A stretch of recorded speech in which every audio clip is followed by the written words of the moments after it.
I just want to take a moment and introduce my planning committee colleague and CDTRP trainee, Sylvia Okonofua. I hope I pronounced that right. I feel like it. Okay. Who will moderate the afternoon session. Sylvia is the president of the University of Regina Stem Cell Club. She recently graduated from the University of Regina with a degree in biochemistry with hopes of becoming a physician in the near future. She is also the lead on the Black Donors Save Lives national campaign that Warren spoke about yesterday. So over to you, Sylvia, and take it away. Thank you so much, Mary, for the introduction. Again, thanks, Lynn, Larry, Christy, and Aggie for that very interesting panel discussion. It is now my pleasure to introduce the next speaker of the session, Dr. Maria Santana, who will introduce us to the PACER program. Dr. Maria Santana is a health services researcher, patient and family-centered care scientist, an associate professor in the departments of Pediatrics and Community Health Sciences at the Cumming School of Medicine, University of Calgary. Her research focuses on developing novel methods to integrate the voices of patients and family caregivers in healthcare and health services research to improve health and healthcare. Dr. Santana is also the provincial lead, patient engagement for the Alberta Strategy for Patient-Oriented Research, and the academic leader of the Patient and Community Engagement and Research. Over to you, Maria. Thank you so much, Sylvia, and everybody. It is really a pleasure to be here and share with you these days of inspiring conversations and learnings, really. I'm going to share my screen, see how this works.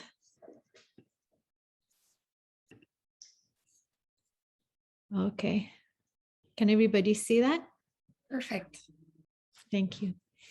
So as Sylvia said, I'm going to be talking about the PACER program, and what I would like to is to get feedback and a lot of questions from the audience. The PACER program was funded by Dr. Nancy Marlette over 10 years ago at the University of Calgary. And through that, over a decade of training, people from our community that have lived experiences with living with a chronic or more than one chronic health condition, and lived experiences as members of a communities that suffer some inequity in health, for example. People from our communities really that had an interest as well of promoting health prevention, health promotion programs were also, they are PACER graduates. The PACER program has evolved in a decade, like everything changes, right? I think it's changing, it's evolving and getting more mature, in a sense that at the beginning, the training, the people that were trained under the PACER program were mostly people that had the time to do that. And so, middle-aged women that were already well educated, most of them, and had an interest in were living with chronic conditions and had an interest in learning about specific research approaches to transform healthcare. So very much about, action-driven kind of stuff. And so when I was talking to Manuel Scott, he said, maybe you can talk a little bit about the evolution of PACE, and that's what I'm going to be doing. So let's start sharing some slides, and I have some videos so you can get that evolution as we go through. So I think that one of the important things about the PACER program is that really is the objective, the big vision was to work with people, with individuals that have this lived experience, to transform the role of them in health system research, planning, and a policy level. And as I said, pacers are people that have this lived experience, so they could be a patient or a caregiver or someone from our community. And when they're trained as pacers, we are creating this new collective voice of individuals in our communities that really go out and work with organizations. So Alberta Health Services, our strategic clinical networks, research clinicians that they already have a well-established research program, research institutes, our Alberta Innovates government. So these are who the patients ended up being. I'm going to share Jean's story with you. Jean is one of the first PACER graduates, and she's a nurse, and she was a nurse educator. And then she got sick and had to learn how to live with a chronic condition. And she's telling us, she's giving us the introduction to the PACER program, that historical piece. So please let me know if you can hear it well.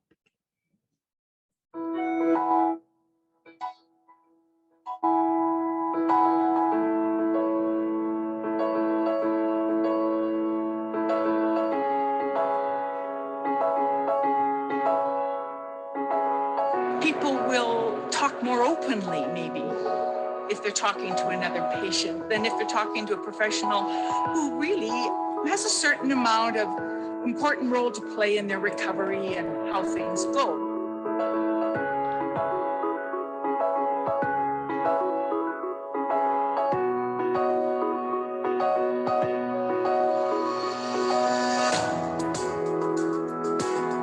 My name is Jean Miller, and I am a PACER lead researcher in the Patient and Community Engagement Research Program at the University of Calgary.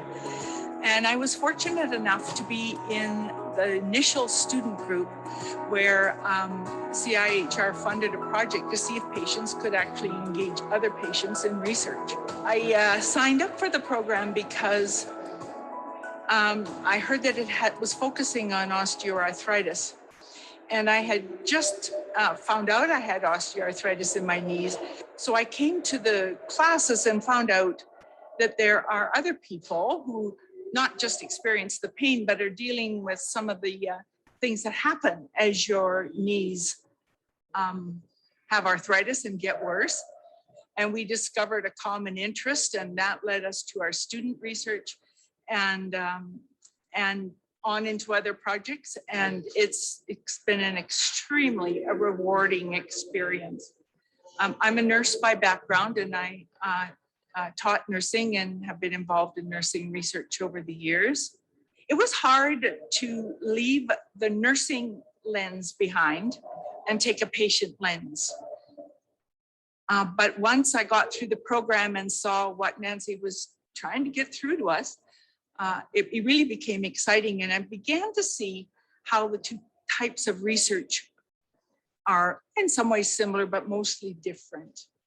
So nurses can study patients' experience, let's say with pain, after certain kind of surgery, and generate this body of knowledge about how best to care for people after they've had that operation, relation to their medication administration and things. Patients in PACER, we also study patient experience. So that's a similarity, but probably that's it. When we study patient experience, we are doing it as a patient ourselves. So I engage other patients, not as a professional nurse, but as a patient in studying experience. After 5 years, I sometimes wonder, as the years go by, why do I keep doing this? But the reason is because we work in a healthcare system and a university environment where the patient voice is taken very seriously and where patients actually are having an impact. We as patients don't design the healthcare system, would be in trouble if we did. but our voice is taken seriously, and it's just so exciting to work in collaboration with them.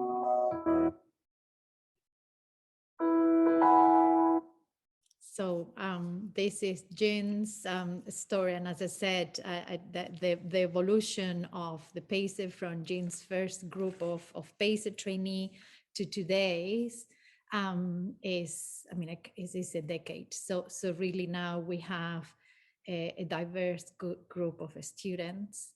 We have younger students. We have accommodated and modified the program to cater for that diversity. We have members of our community. I think that one of you was referring to the flexibility in times to access to this type of courses, training, and that's what we've been trying to do, working with the previous PACER trainees and the new ones to accommodate their time and try to make it more inclusive. So the core training of the PACER, it has 3 courses, and I'll tell you a little bit more in detail about the 3 courses.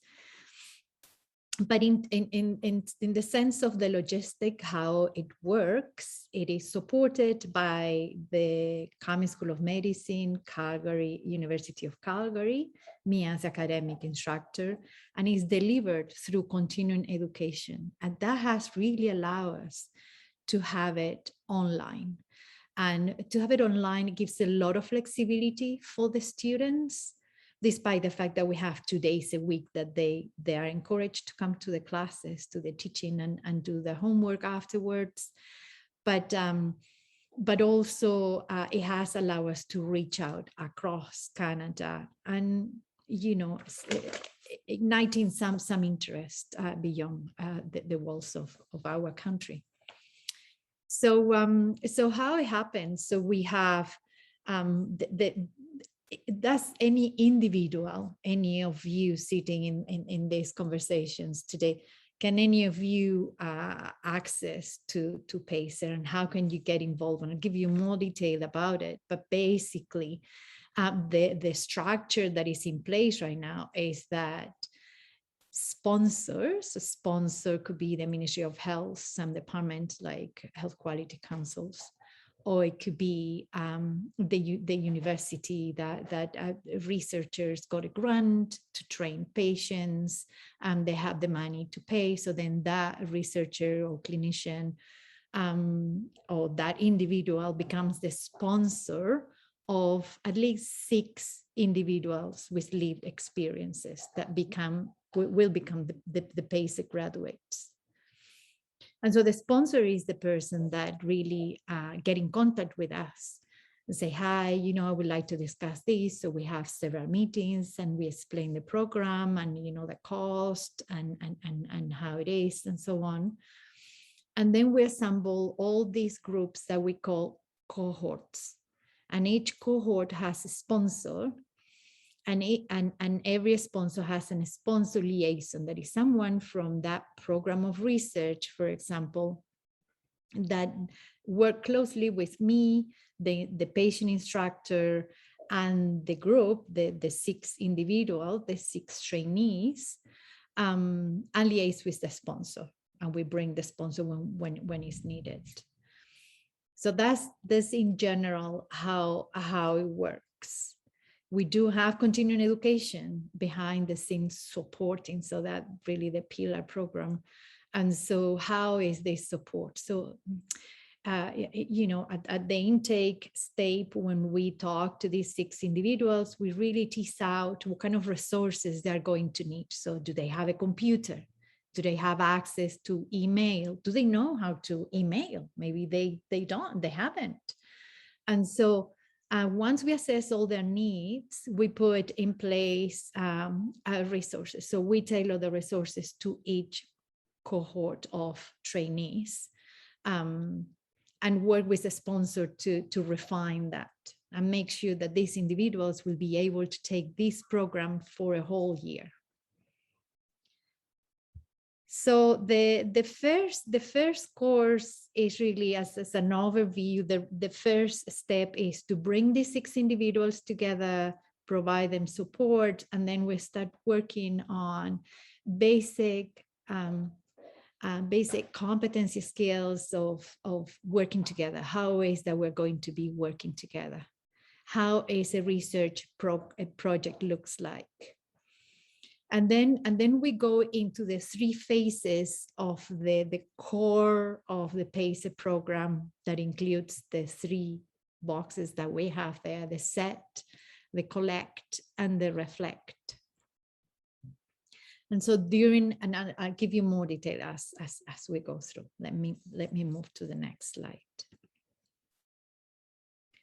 So the course it includes 160 hours during a course of 12 months. And these 160 hours are lectures and discussion times and question times. And then they do have homework to do, so they have to go and do the homework by meeting. And some of the cohorts meet even during the weekends. It depends really, it's up to them how they work the meetings and the homework time.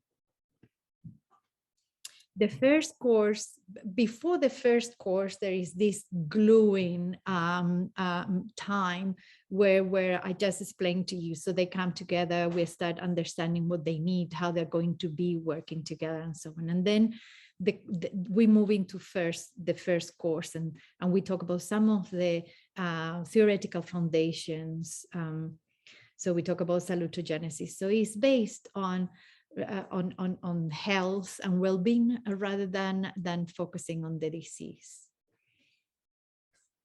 And at this point, during course 1, we start taking them through the research circle. So think about a research question and how are we going to put together and create a research question that is focused and is manageable and is, feasible to address within a course of a year of this program.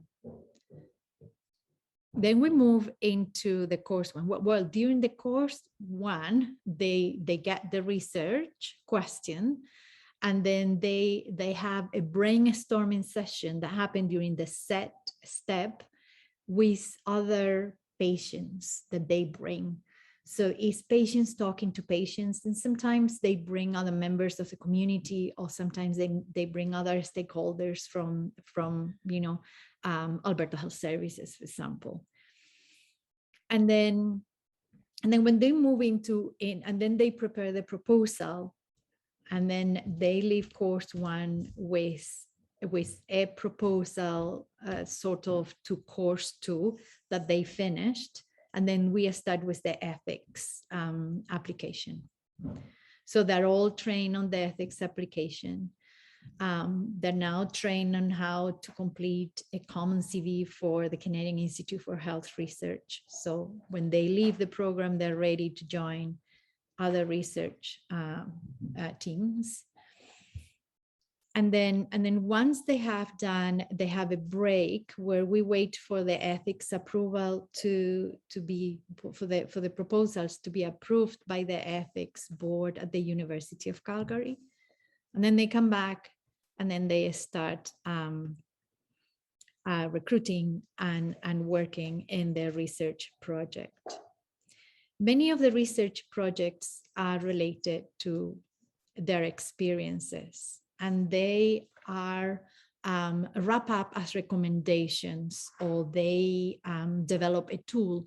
But the idea is that all of these pieces that they produce at the end of the year of a training, they're going to be used in real world practice. And so the cohorts of PACER trainees that are supported by, for example, Alberta Health Services, their recommendations are included into the transformation pipe of the healthcare system in Alberta. Hi, Maria, you just have 2 minutes left. Oh, okay, thank you. Talking too much. Thank you, Sylvia. The course, so this is the course 3. So I'm going to this is some leaflets that are available on the PACER website. I have a video that I would like, Sylvia, can I have half a minute to play this video? Because I think this is yeah? Sure, go ahead. Thank you. Hello, I'm Deirdre Walsh, a patient with ME/CFS and a caregiver to my multi-generational family. And I'm Peter Durbanowski, an inflammatory bowel disease patient and researcher. Together, we are patient researchers trained in patient and community engagement research, or PACER, through the University of Calgary. PACER is a robust, qualitative, patient-centric methodology. From designing the research question, to sharing experiences, to shaping the final analysis, our participants are involved throughout the process and are essentially co-researchers. During the initial set phase, our IBD co-researchers indicated that they wanted to understand how young adults with inflammatory bowel disease, which is a chronic, incurable inflammatory condition of the GI tract, seek non-medical support for their condition. During the collect phase, we conducted 7 narrative interviews and 3 focus groups across Canada to collect data from patient participants. We continued to engage our participants to shape our thematic analysis during the reflect phase and constructed the following model. In the early stages of a diagnosis, participants look within to leverage and develop different internal qualities to cope with their illness, like grit to push on in hard times, cautiousness of whom to disclose their illness to, self-awareness of when their coping skills have become insufficient, and introspection to realize that IBD is chronic rather than solely an acute emergency. At a certain point, they begin cautiously looking for new information and support online, where different qualities become valued. Transparency, avoiding success stories that hide the darker aspects of living with IBD. Anonymity, to feel comfortable sharing their stories without real-life ramifications. Credibility, that the information they're reading is trustworthy. And engagement, to have the option of connecting with others, like over social media. Eventually, participants evaluate their existing relationships framed according to these qualities. Closeness, like parents and other family members. Familiarity, like those with medical training who know about IBD. Relatability, actually having IBD means you probably automatically get it. And none of the above matters if the person doesn't have compassion. Our co-researchers agreed that, together, these facets interlock with trust at their fulcrum to drive a young adult with IBD towards expanding and refining their sources of support, propelling them to feel more accepting of themselves, others, and their illness. PACER research is designed to be actionable. According to our participants, primary healthcare providers can have informed and empathetic discussions about career and education limitations, body image and sexual health, and accepting a chronic illness. They can also direct patients to appropriate resources.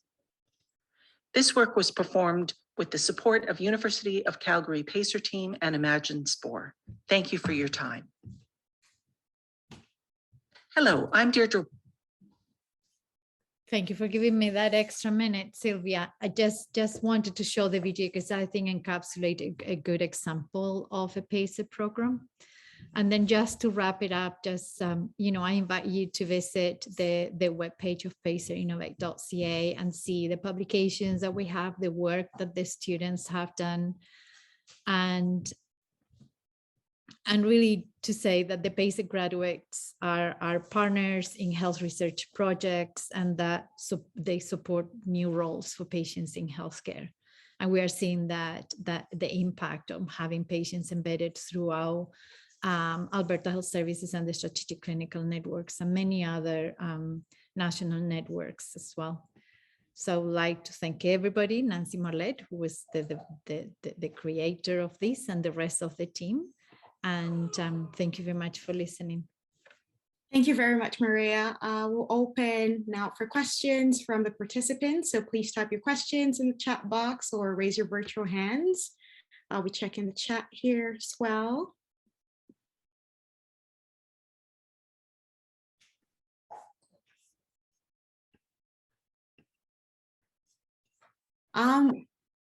There is one question that I actually do have. What are the roles of PACER graduates? What kind of jobs can a PACER graduate get?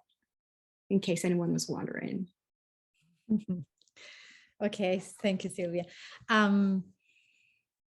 they work as patient partners, researchers. And so in Alberta Health Services, there is the Patient First Initiative, and the strategic clinical networks, they have their group on patients and families that is called the PERC, so similar to what Christy was saying about the PERC in BC, but we say G at the end.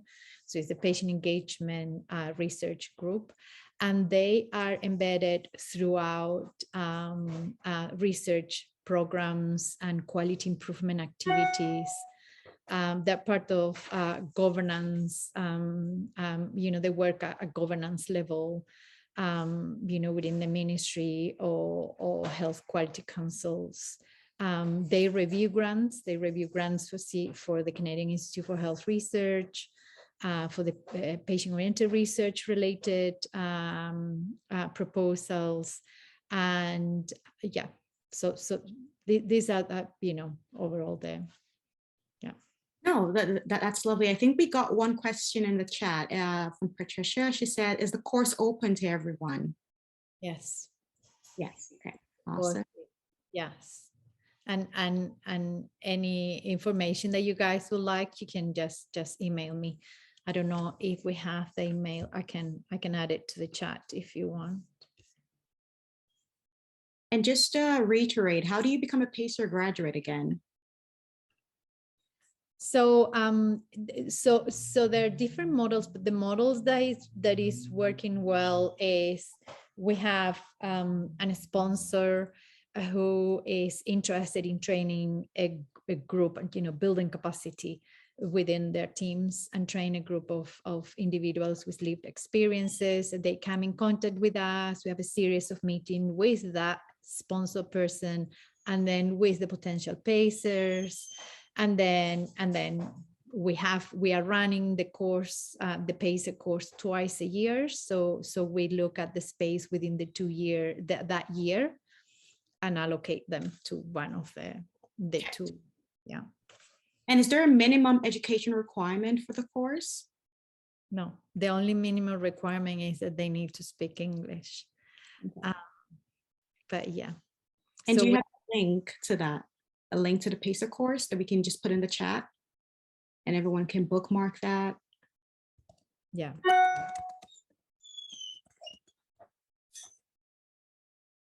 Yeah, it's there. Awesome. Thank you so much, Maria.